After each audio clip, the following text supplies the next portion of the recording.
Our first guests are a mother and son duo making a big impact in the world of storytelling with a six-part series of books titled The Whisker Gang, which tells the story of a group of furry friends who scurry about town doing great deeds for their community.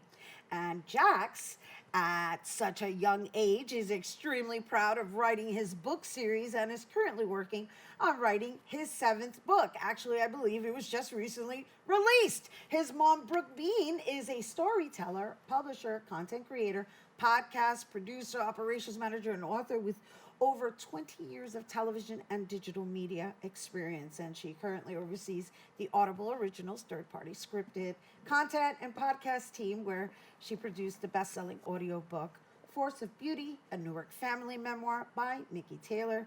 She's also written for online magazines and published 2 novels. Everyone, please welcome young author Jaxon Dean Mcmillon and his mother, Brooke Dean. Hi, how are you? Hello and welcome. Wow, wow, wow. Quite the accomplishment. Congratulations on your newly released episode, right? Mm-hmm. What is this, number 7? Yeah. Number 7. Number 7. Number 7. And how old are you? I'm 9. You're 9. So And big how and long have you young. been writing now? 2 years. 2 years. This is amazing. Okay, you're an inspiration, not only to individuals your age, to people like myself who haven't even written a book yet. I mean, I'm publishing a few anthologies, but still, you're taking the time to tell some stories here. Now, let's talk about the style of stories that you're telling.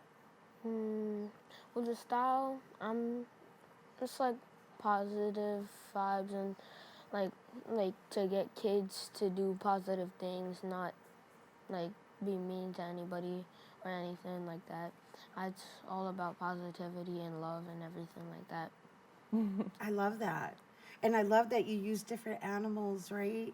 Because that's kind of like showing the differences, right? Mhm. So do they share their differences in finding their similarities? Well, the diversity was including a human into the Whisker Gang. Ah. Because there's a cat, there's a dog, a fox.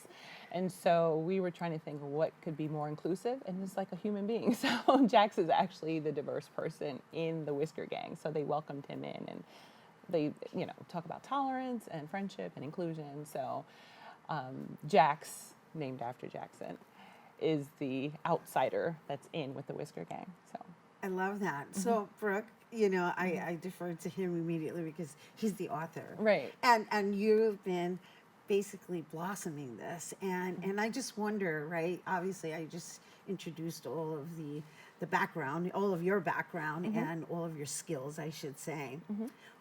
What inspired you to serve your son in this capacity? Well, I just saw something just marinating in his head a little bit. Like it just came about organically. It was during COVID. We were out for a walk and we saw a raccoon like just tearing up the neighborhood. And so he said, like, who's going to help clean up all this mess? And I was like, I don't know, maybe we can find some other animals to help him. He's like, yeah, he's going to have to get the help from the Whisker Gang to help clean up. So we kept seeing the same raccoon like every couple of weeks, a couple of months, and he was up. There goes the Whisker Gang again.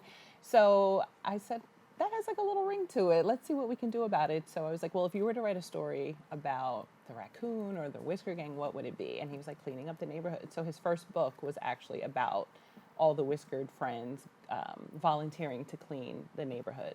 And so once I think he saw it and could touch it and it manifested itself, he was like, oh, what could the next story be? And then next thing you know, we had a series. So I was like, while he has this motivation and drive to keep telling stories, let me nurture that, because kids they want sports and games and things. And so while he had the idea, I was like, let's run with it and see where we can go. And plus, organically, it works for me, working at Audible, being an author myself. Like, his book actually came out before mine. Wow. So I was like, I have to catch up to him. Nice. So so he inspired me. So yeah, it just, because I've been a writer for so long, it just seemed like a natural thing, but I didn't want to force it on him. But he had the stories already in his mind, so we just developed them together. It's beautiful. It's lovely. And it's so needed, I got to say, right? It's needed in general, not just for kids your age, right? Because the other thing that I want to share is that you know, kids your age listen to kids your age before listening to individuals like us, right? So to know that you're the author of this, and I also know that you make presentations, right? You visit schools and you do readings for them, right? So let's talk about like what you're experiencing and how you're bringing it into the books, right? You said something about being positive, about being nice, being considerate, and so forth. Like, are you seeing that people need to really understand how important it is to just approach life like that? So, well, You can talk Yeah. about your bullies book. Yeah. my bullies book. Well, at the time when I made that book, I had a bully in my school that was bullying me. So I was thinking about like making a book so he could see it, so he doesn't bully me anymore. And he saw the book. He didn't bully me anymore, and now we're friends. So that's wonderful. I'm glad you were able to dismantle that. But can you just share a little bit about what kind of bullying was being exercised? Physical and verbal. Wow. And you were able to Yeah. disarm that. When he showed him the book, he's like, "You wrote a book about me?" But they're friends now, so it actually worked. That's wonderful, right? Because I guess that person felt recognized, right? Not for being that way, but for just being a part of your evolution, right? Right? Because I know I'm using big words. I'm sorry. I'm sorry. My daughter tells me, "Oh, Mom, English."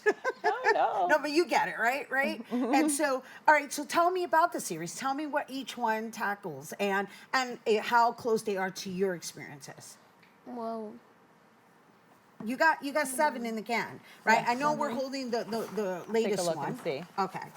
So we have a list of the book series here. Okay. So- We've got So the Whisker Gang never gives up. The Whisker Gang doesn't like bullies. The Whisker Gang learns how to swim. The Whisker Gang eats healthy. The Whisker Gang has fun at school. The Whisker Gang, winter adventure, finding friendship on the ice. And that's this book. that's the most recent release, right? Finding Friendship on the Ice. You want to talk about that? So the Whisker Gang finding friendship on the ice is so they thought that being on their motorcycles and going around town helping people was not that fun in the wintertime. So they wanted to do something fun in the wintertime. So they went ice skating. And Jax was nervous of ice skating. But when he tried, he kept slipping and falling. And then he hoped nobody noticed, but one person did. And it was a girl named Noelle. And she helped him get back up, motivate him, and tell him not to give up. And so now we have another human in the story. So He's it's a new becoming member, more yeah. diversified and multicultural from what I see. Yes, that's very important.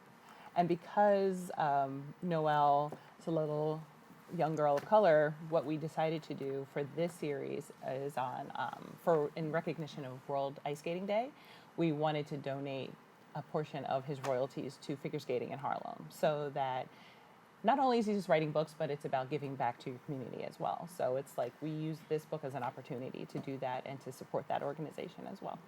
That's wonderful. So we're empowering all around, right? Not solely through the books, but also through passing it, paying it forward, right? Giving a portion of your proceeds to the Harlem figure skating, right? It's figure skating Skating in of Harlem. Harlem, yeah. Yes. And also for the YMCA in Jamaica, Queens, like we donate to their swim program as well. So that's where we had Whisker Gang Jax Learns to Swim. So we donate a portion of the royalties to the swim program there from that book. And I understand it's also available on Audible. Yes, all Right. of his books are on Audible. Although these books are really meant to have in physical Yes, form because yes. they have illustrations, you know, and who doesn't love illustrated books? I know I do. They never get old. And so, do you get booked to like do a presentation of the entire series? You know, like in other words, do they ask you to come and visit schools, or do they usually ask for like a specific book? How does that go? Like they would tell me like, do they want to like have me there so they can interview me? Like they would tell me which book they want to do. So when I did an interview at a school, I did the Whisker Gang doesn't like bullies. Yeah, I was gonna ask which is the most popular. Yeah. It's that one, It's right? that one, definitely. especially for his age group. Yeah. Yeah, and so, but what is the story about? Because I didn't get to read The Whisker Gang Doesn't Like Bullies yet. It's where Jaxon and the Whisker Gang go to a park they like, and the reptilian squad, like like alligators and all, and they all like bully them and tell them to get out of their park. They stomp their sandcastles, tell them to get off the swing, and they decided, like Jax came up with an idea, like let's just ignore them and they'll leave us alone. So the next day when they went to the park, they did exactly what Jax told them, and the reptilian squad went away and didn't bully them anymore. Just because they were ignored. So they Or felt and they kind of got ahead of the bullying a little Right, bit. right. So when they said, "Oh, you're not playing on the swings right," and you're like, "You're right. Maybe I could do better." So Right. and they didn't It's let like it reverse psychology. Exactly. I like. Yeah. I like. You know, we need more of these stories. Yeah. You allow me to see the hope in our future. So thank you for putting it on paper. Yeah. And for offering it to your peers. No, thank you. And so I know we're going to be running out of time soon, so I want to make sure that we covered everything. I know that this is the newly released book, right? And this is the 7th in the series, and these are all written by you, right? With the assistance of your mom being the momager and the author, well, the editor, will say, the Yes, editor, yes. and publisher too. Yeah, Yeah. All the things.